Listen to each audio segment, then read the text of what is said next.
আসসালামু আলাইকুম, কেমন আছেন সবাই? আশা করি সবাই অনেক ভালো আছেন। এটা ছিল অসিফের পায়ের একটা পানিগুটাটা অসিফ গালায় দিল। পানি বের করে দিলে এটা সেরে যায়। অসিফের রক্তে প্রচুর অ্যালার্জি, এরকম প্রায় সময় হয়ে থাকে। আর এরপরে আমরা চলে যাই রসুনের ভর্তা বানানোর জন্য। এখানে কিছু রসুন আর কিছু পেঁয়াজ নিয়ে নেই। রসুনের ভর্তাটা খাইতে বেশ ভালোই লাগে গরম ভাতের সাথে। আমি রসুন পরিষ্কার করে নিই, পেঁয়াজ কুচি করে নিই আর 3টা শুকনো মরিচ নিই। এগুলো তেলের মধ্যে ভাজা নেব। ভাজা নেওয়ার জন্য প্রথমে কড়াই নেই, কড়াইয়ের মধ্যে একটু তেল গরম করে এরপরে একে একে সব কিছুই ভেজে নেব। প্রথমে দিয়ে দিই রসুন তেলের মধ্যে ভাজা তারপরে উঠায় নেই। আর এই রসুনটা বেশ কড়া করে ভাজবো না, কারণ রসুন তেলের মধ্যে দিলে শক্ত হয়ে যায়। এরপরে একপাশে আমি এক চুলায় ভাত বসাই দিই। গরম ভাতের সাথে এই রসুনের ভর্তা খাইতে অনেক মজা লাগে।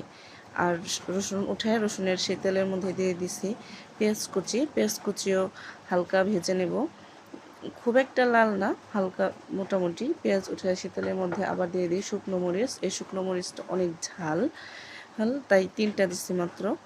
এই শুকনো মরিচ আর পেঁয়াজ ভাজা রসুন ভাজা একসাথে হাতের ডোলা ভর্তা বানাবো, কিন্তু রসুন ভাজার কারণে শক্ত হয়ে গেছে, হাতের ডলায় বেশ ফিনিশিং ভালো আসে নাই। এর জন্য আমি পাটায় চলে যাই।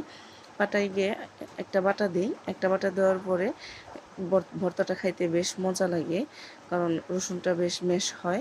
এই ছিল ভর্তার শেষ পরিণতি। আর এই পাশে তরকারি রান্না করার জন্য চলে যাই। শুধু ভর্তায় তো আর ভাত খাওয়া হয় না, এর জন্য একটু পটলের পাতলা ঝোল করব। সাথে ছিল নলা মাছ। এই নলা মাছ দিয়ে পটল আর আলু মিশিয়ে একটু পাতলা ঝোল করার জন্য চলে যাই। পটল আর মাছের ঝোল দুইটা বেশ মজার ছিল। রাতের একবার একক খাওয়ার জন্য এই রান্নাটা অল্প পরিমাণে রান্না করছি, কারণ মানুষ অল্প, জিনিস অল্প লাগে। এই পর্যায়ের তরকারি হয়ে গেছে। এখন দিয়ে দেবো জিরা গুঁড়ো, কারণ তরকারিতে জিরার গুঁড়ো দিলে তরকারি খাইতে বেশ মজা লাগে।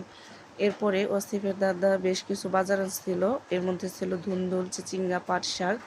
আর পাট শাক পরিষ্কার করে নিচ্ছি, পাট শাকের জঙ্গলই বেশি হয়, পাট শাক অল্প পরিমাণে পাওয়া যায়। তো সবাই ভালো থাকবেন, সুস্থ থাকবেন। সবাইকে আসসালামু আলাইকুম, আল্লাহ হাফেজ, ধন্যবাদ সবাইকে।